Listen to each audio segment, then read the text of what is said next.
quais são as dores que nós aprendemos a conviver com elas e muitas vezes nós não colocamos aos pés do Senhor. Minha irmã, nós precisamos crer que o nosso Deus é Deus de milagre. O mesmo Deus de ontem, de hoje, é o mesmo Deus amanhã. O nosso papel nessa geração é trazer as realidades do céu na terra. Está na oração que Jesus nos ensinou. Seja feita a tua vontade, aqui na terra, como já é feito no céu.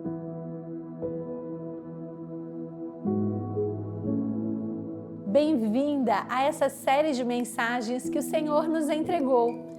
Minha irmã, hoje é um dia muito especial, que essa é uma história, uma das minhas preferidas na Bíblia.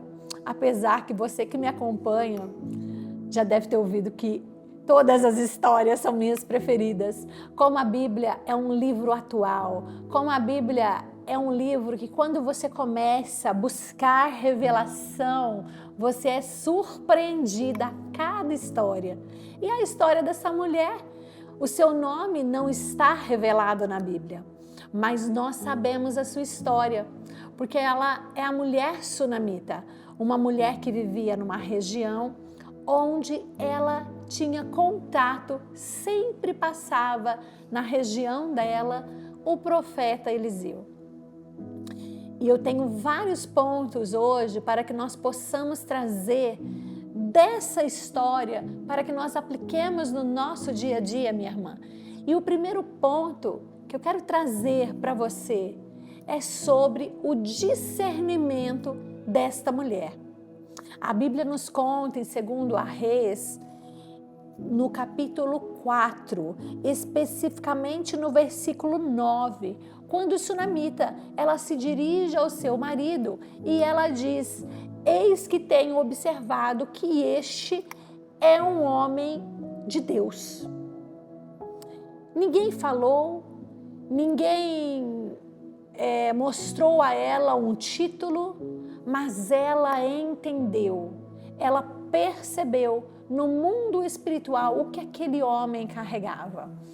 E essa mulher, ela simplesmente teve uma revelação. Quando ela entende que aquele homem carregava a presença de Deus, isso é revelado pelo próprio Espírito Santo de Deus. E isso revela algo muito profundo para nós, que pessoas espirituais maduras desenvolvem sensibilidade para reconhecer quando Deus está se movendo. Pessoas maduras espiritualmente reconhecem o mover de Deus, a presença de Deus.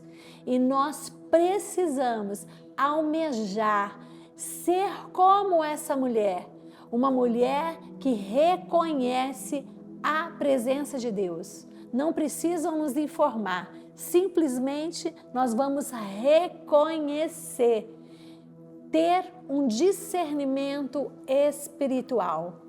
E ela não enxergou, desculpa minhas irmãs, ela não enxergou apenas um homem caminhando na cidade.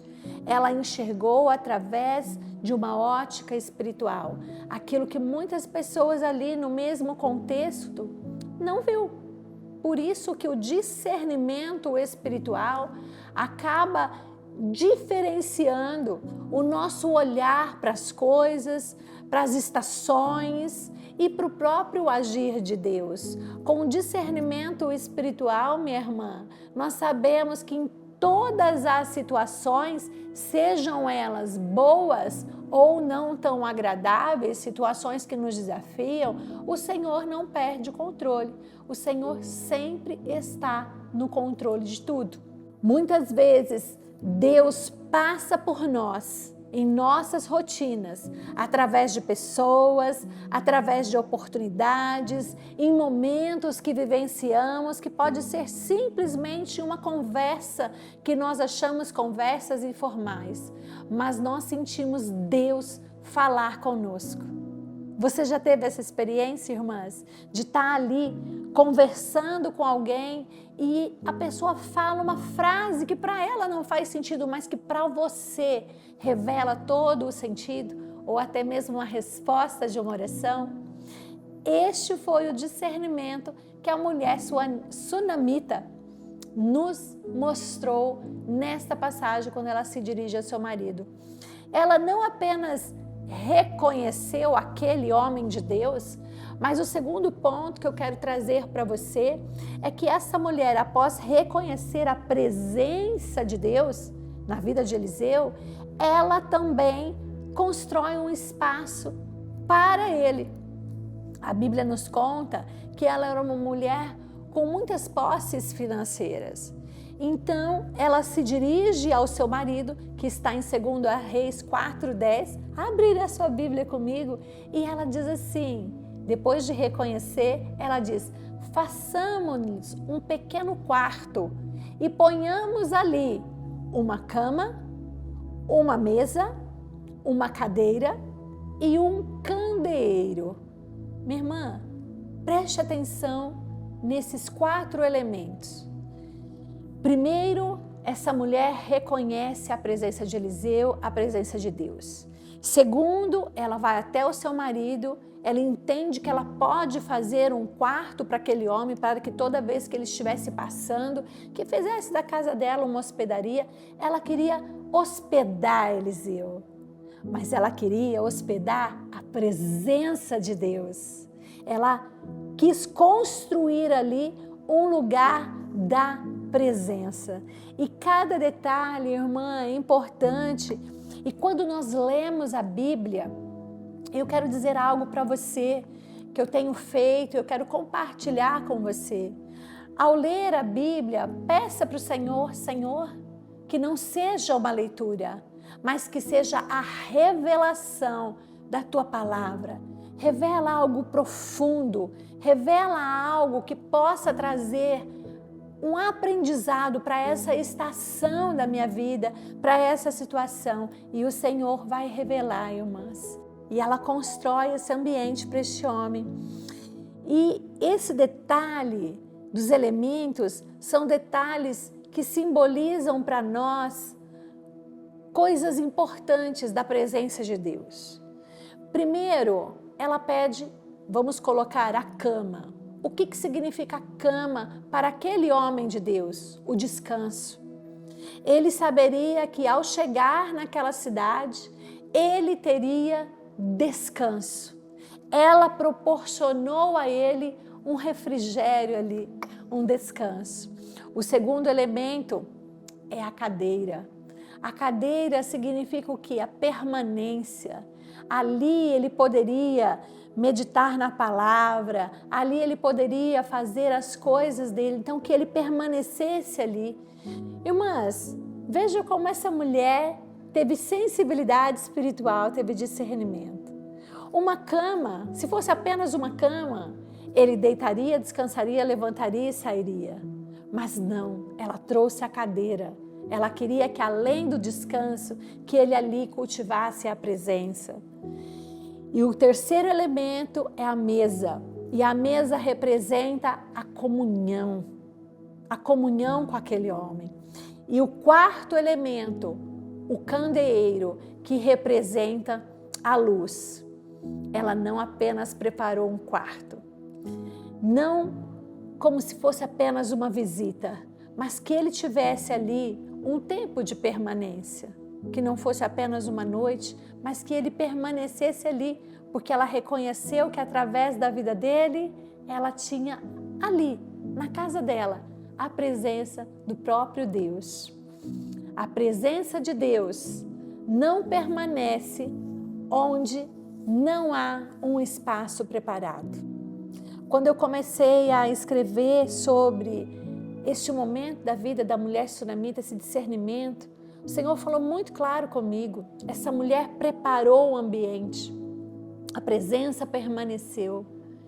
Minhas irmãs, esse é um convite, que nós possamos ser aquelas que prepara o ambiente para o Senhor, que prepara e que cultiva este ambiente da presença do Senhor. A presença de Deus, ela não vem em qualquer lugar, não vem na agitação, não vem naquele improviso. A presença de Deus vem onde é manifestado com intencionalidade. Ei, eu quero a presença. Espírito Santo de Deus, eu quero a presença. Eu desejo a tua presença. Precisamos manifestar, precisamos fazer algo para que essa presença permaneça na nossa casa, nos nossos lares. Hoje, nós não precisamos da visita de um profeta. Hoje nós temos acesso ao Espírito Santo de Deus. Mas nós precisamos, irmãs, pegar este exemplo da mulher sunamita e trazer para a nossa vida e preparar o lugar onde o Espírito Santo de Deus vai habitar. Que não seja apenas uma visitação, tem um louvor, não é? Que não seja uma visitação, faça de nós a sua morada. Que seja esse o desejo do nosso coração, minha irmã. O interessante dessa história é que a mulher sunamita, quando ela discerniu, quando ela preparou o ambiente, ela não tinha intenção nenhuma, irmãs, de ter uma promessa. Essa mulher não teve intencionalidade em receber algo do profeta, em obter uma vantagem do profeta. Não, ela simplesmente queria a presença. E mal sabia ela que havia uma promessa reservada para ela. Porque o que acontece? Quando Eliseu chega na cidade e ela mostra para ele o que ela preparou, Eliseu decide abençoá-la. E Eliseu pergunta o que ela gostaria, o que eu posso fazer por você? E a resposta de Sunamita é surpreendente. Ela diz: eu habito no meio do meu povo, eu já tenho tudo. Minha irmã, ela neste momento, ela mostra que fazer algo pelo profeta não estava relacionado a uma troca. Ela não queria nada de volta.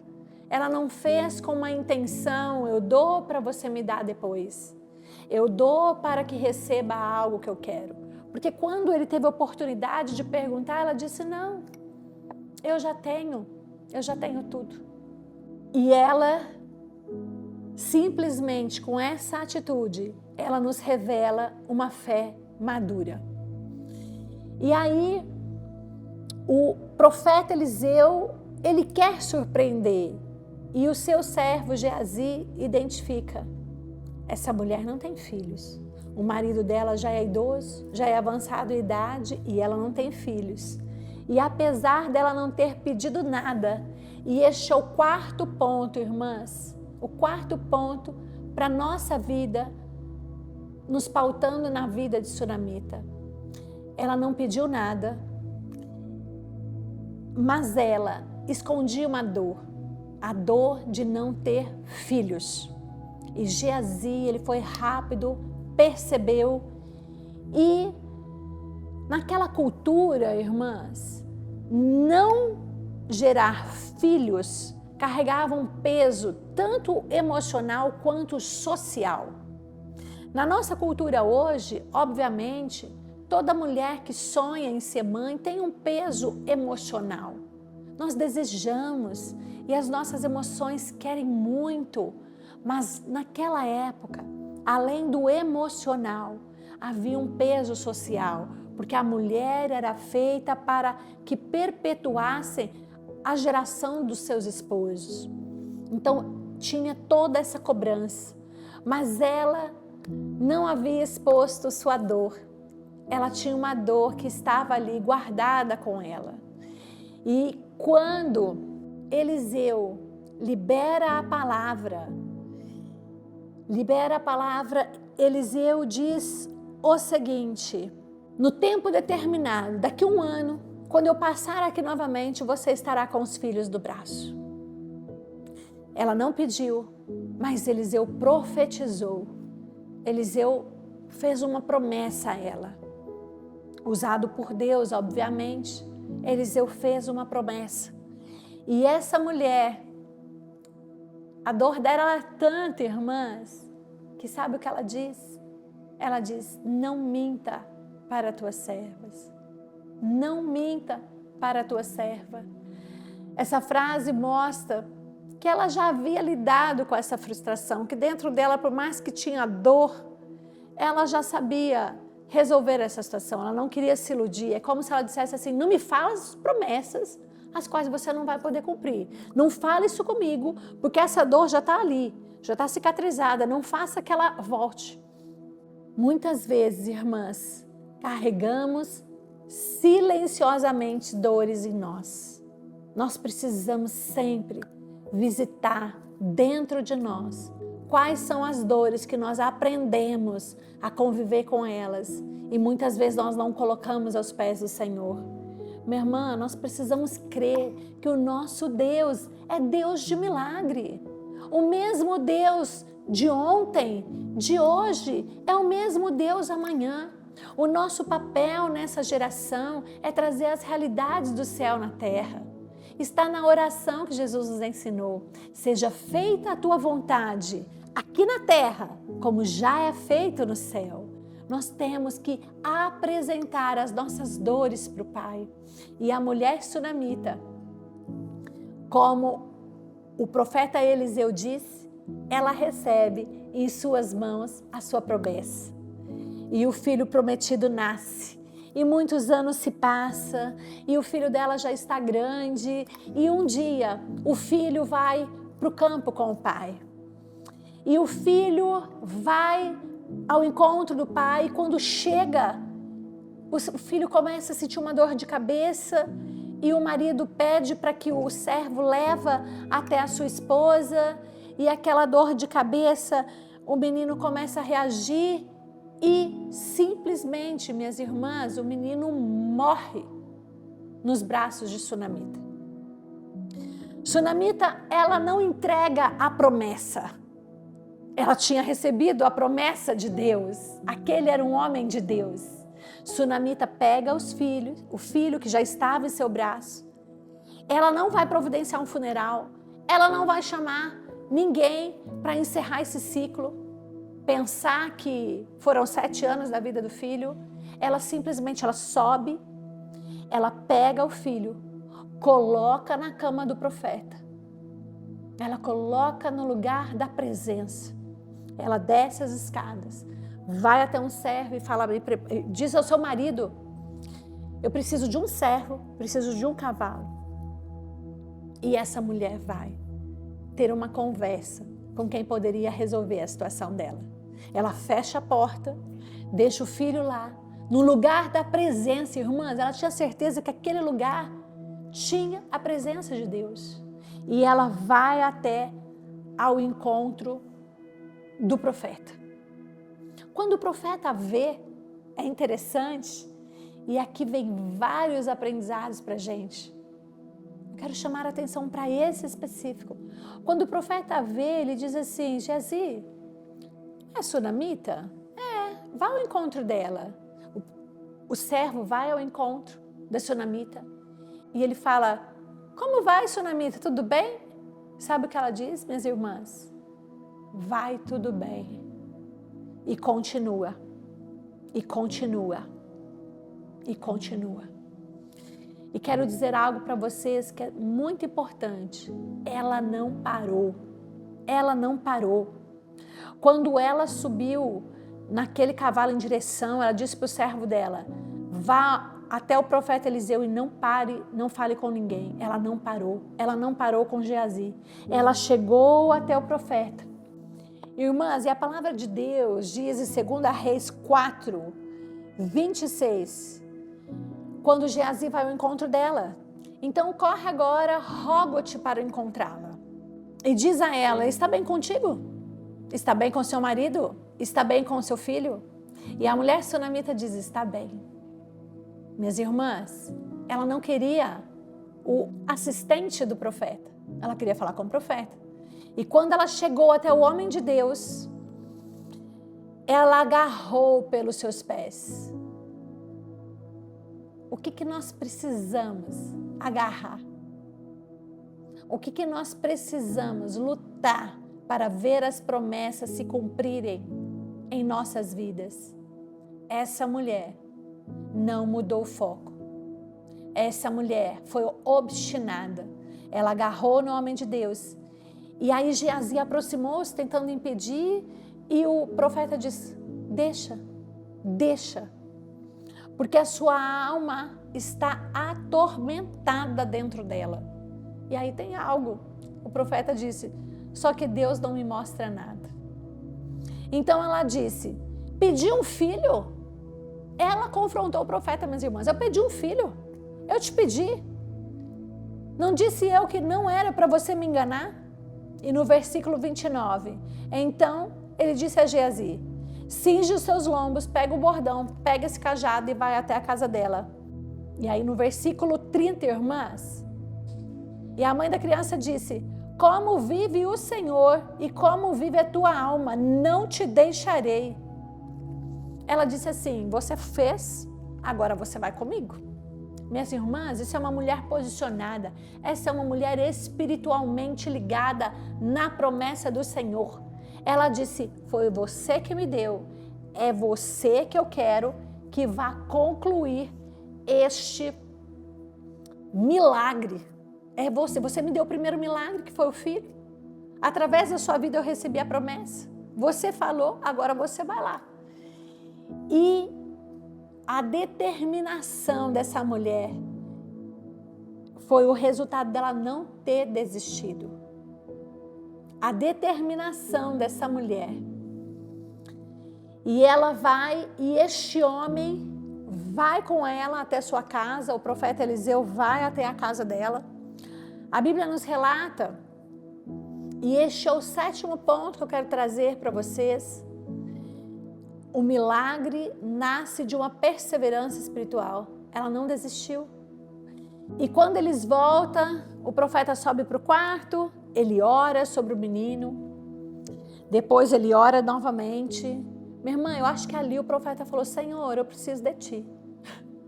Ele deita sobre o menino e a história revela algo muito profundo, que o milagre não começou quando Eliseu entrou no quarto. O milagre dessa mulher não começou quando o homem de Deus vai, entra no quarto e faz o que ele sentia que era para fazer. O milagre de Sunamita começou quando ela decidiu não desistir daquilo que o Senhor havia liberado para a vida dela. Minha irmã, o milagre de Deus na minha vida, na sua vida, ele começa a existir quando simplesmente nós não desistimos.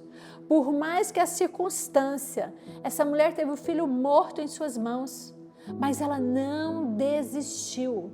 Nós temos que ter uma fé como desta mulher. A sua fé criou a manifestação para o milagre de Deus. Nós manifestamos os ambientes, os milagres de Deus. Nós não vivemos por aquilo que nós vemos, irmãs. Viver pelo que vemos é viver naturalmente. Nós precisamos ser aquelas que nós vivemos pelo que cremos, pela palavra de Deus. Essa mulher entendeu: o Deus que me deu a promessa, Ele não vai tirar essa promessa. Eu vou viver mais um milagre. Minha irmã, que essa palavra seja uma palavra rema para nós, para os momentos de desafios, para os momentos em que tudo mostra que não, que você se lembre dessa palavra que está em 2 Reis, que você mergulhe nessa palavra, e eu tenho certeza que a própria palavra vai manifestar primeiro nas suas emoções, nas nossas emoções, os milagres que nós vamos construir, que nós vamos criar uma manifestação para que eles aconteçam. A fé é aquilo que cremos em movimento. E eu quero, irmã, que a partir deste vídeo, eu e você tenhamos essa fé obstinada. A fé de uma mulher que discerniu a presença de Deus, preparou o espaço para que Ele habite. Uma mulher que serviu sem negociar recompensa, não era nada em troca. Uma mulher que confiou em Deus, mesmo diante da sua dor. E uma mulher que perseverou até ver o seu milagre. Ela nos ensina a verdadeira fé não é apenas receber recompensas. A fé verdadeira, irmãs, é permanecer firme quando tudo parece contradizer aquilo que Deus nos disse. Que nós possamos ser confrontadas hoje e que busquemos uma fé como desta mulher. Vamos orar? Pai, em nome de Jesus, a Tua palavra nos diz que se tivermos fé do tamanho de um grão de mostarda, diríamos aos montes e eles se moveriam. Hoje, Pai, eu quero pedir uma porção maior sobre a nossa vida, sobre a vida da minha irmã, do meu irmão que está aqui ouvindo esse vídeo. Aumenta o nível da nossa fé. A palavra de Deus diz que tudo que pedirmos, o Senhor nos daria, e eu creio que a partir deste vídeo nós iremos nos inspirar nessa mulher e a nossa fé nunca mais será as mesmas. Nos leve, Senhor, ao lugar de viver a promessa do Senhor. Seja aquele, Senhor, que nos segura pelas mãos e nos faz viver o sobrenatural. Que possamos ser a geração que tem uma fé, que nos faz andar sobre as águas, que nos faz crer no impossível, porque nós sabemos o Deus que nós amamos. Em nome de Jesus. Amém. Minha irmã, se você conhece alguém que neste momento precisa ter sua fé edificada, envie esse vídeo. Vamos somar aqui para que a nossa comunidade cresça e nós possamos ser aquelas que mudam o ambiente onde nós estamos. E eu te vejo no próximo vídeo. Até lá!